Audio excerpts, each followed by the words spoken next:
देखो अगला वीडियो में आपको विखंडन के बारे में बताए थे, यहाँ आपको बताएंगे मुकलन। मुकलन को इंग्लिश में बडिंग बोलते हैं। मुकलन को इंग्लिश में क्या बोलेंगे? Budding, BUDDING, budding. सब लिखा दिए, इसमें कोई दिक्कत नहीं। बडिंग, बडिंग किस में होता है? बडिंग को याद करना है सिर्फ आपको ईस्ट, हाइड्रा और स्पंज। ईस्ट, हाइड्रा और स्पंज जैसे प्राणियों में मुकलन की प्रक्रिया देखने मिलता है।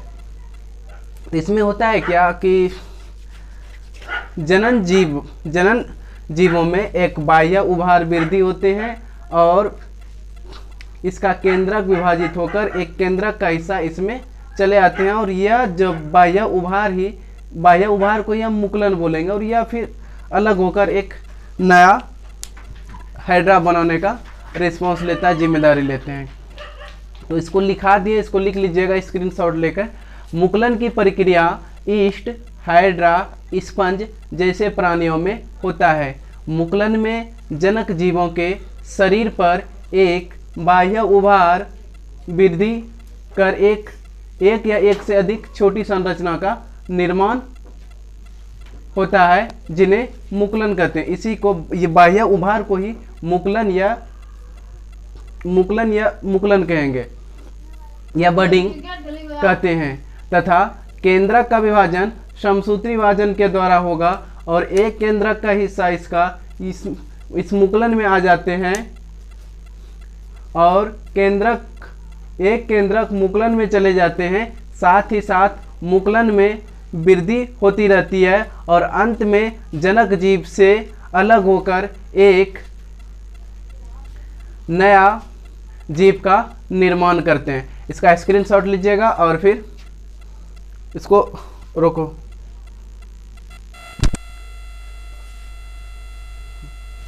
खंडी भवन, जिसको इंग्लिश में क्या बोलेंगे? फ्रैगमेंटेशन। वो लैंगिक जनन का एक विधि होता है, जिसे हिंदी में खंडी भवन या इंग्लिश में फ्रैगमेंटेशन कहते हैं।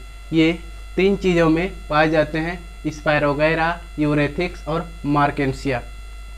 ये एक प्रकार का समुद्री शैवाल है, जिसमें कि खंडी भवन के द्वारा या फ्रैगमेंटेशन के द्वारा जनन होता है, यानी कि पुनः रीजनरेशन या अपखंडन का एक प्रकार होते हैं, या इस प्रकार के जनन में।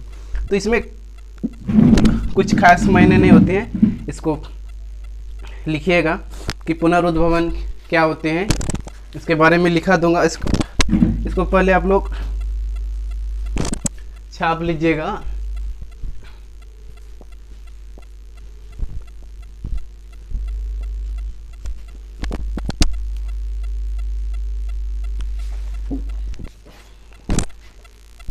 इसको दिखने में होने वाला लाइट नहीं था उस समय।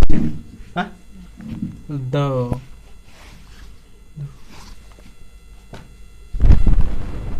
लिखना शुरू कीजिएगा। खंडी भवन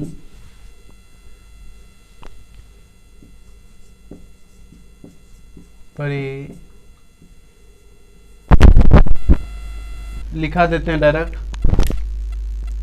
खंडी भवन प्रक्रिया में जनक जीव का शरीर 2 या 2 से अधिक भागों में विभक्त हो जाते हैं, और प्रत्येक खंड पुनरुद्भवन द्वारा नए जीवों का निर्माण करता है। एग्जाम्पल तो आप पहले ही लिख लिए हैं: स्पायरोगैरा, यूरेथिक्स और मार्केंसिया।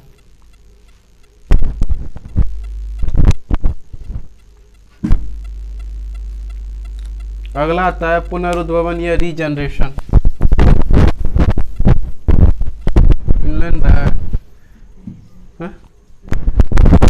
समस्या बन रहा है, कोई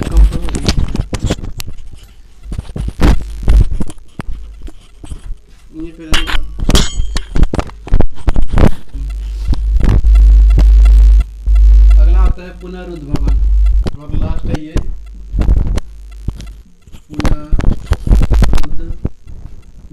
इंग्लिश में इसको बोलेंगे रीजनरेशन, REGENRATION।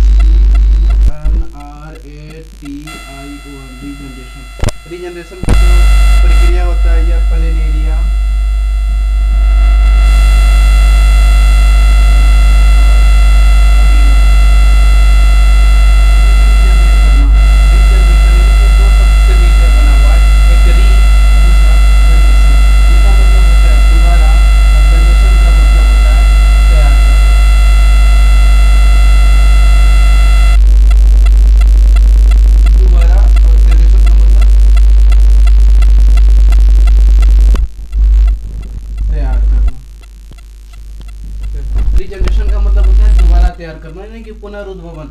और आप जैसे कि आप देखेंगे छिपकली का अगर आप पूछ को इसे दाब दीजिएगा तो वो पूछवे छोड़ के भाग जाता है, और थोड़ा दिन के बाद उसका दूसरा पूछ नया हो जाता है, तो उसमें भी रीजनरेशन की क्षमता होता है। उसके बाद आप गेंडा को देखेंगे। गेंडा जैसे कि असम के काजीरंगा में एक सिंग वाले गेंडा पाए जाते हैं। गेंडा एक सिंग वाले हो, दो सिंग वाले हो, तो गेंडा को जीवित में ही उसका मांस उसके पीठ पर से काट लिया जाता है, और रीजनरेशन की क्षमता के द्वारा उसके शरीर से फिर से मांस प्राप्त कर लेते हैं। उसके बाद हम लोग जीव जंतु का जो लीवर होता है, लीवर यानी कि हिंदी में जिसको यकृत बोलते हैं, यकृत में भी बहुत अधिक रीजनरेशन की क्षमता होती है। तो उसी प्रकार प्लेनेरिया और अमीबा में रीजनरेशन की क्षमता पाई जाती है। प्लेनेरिया, अमीबा और एक हाइड्रा हो जाएगा। प्लेनेरिया, अमीबा और हाइड्रा, इसको बनाने का कोशिश करते हैं। एक प्लेनेरिया को क्वालिटी का ही होता है थोड़ा,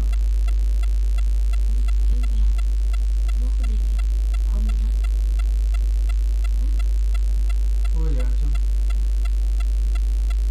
जैसे मान लीजिए प्लेनेरिया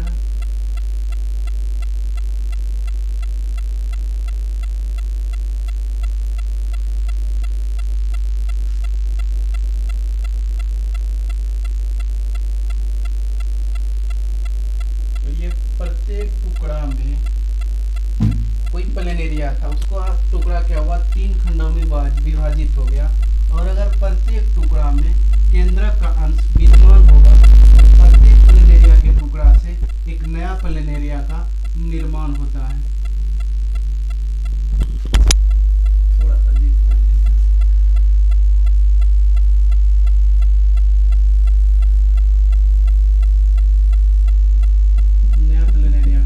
निर्माण हो जाएगा। इसको लिख लीजिएगा, इसको बना के उसके बाद लिख लीजिएगा। लिखा देते हैं आप लोगों को। कुछ जीवों में पुनरुद्भवन की असीम क्षमता पाई जाती है, जैसे प्लेनेरिया, स्पंज, हाइड्रा, अमीबा आदि। इन प्राणियों का शरीर कई टुकड़ों में विभक्त कर दिया जाए और वे टुकड़ा जिनमें केंद्रक का अंश विद्यमान हो या उपस्थित हो, तो वह टुकड़ा पुनरुद्भवन द्वारा पूर्ण शरीर का निर्माण कर लेता है। कुछ क्वेश्चन देंगे आप लोगों को बनाने के लिए, क्वेश्चन बना के लाना है।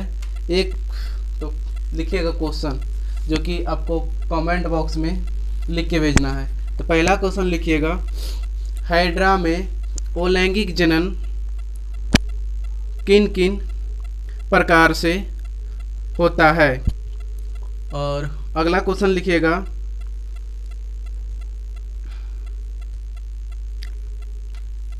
खंडीभवन द्वारा अलैंगिक जनन किन प्राणियों में होता है। तीसरा क्वेश्चन, पुनरुद्भवन द्वारा अलैंगिक जनन किन प्राणियों में होता है।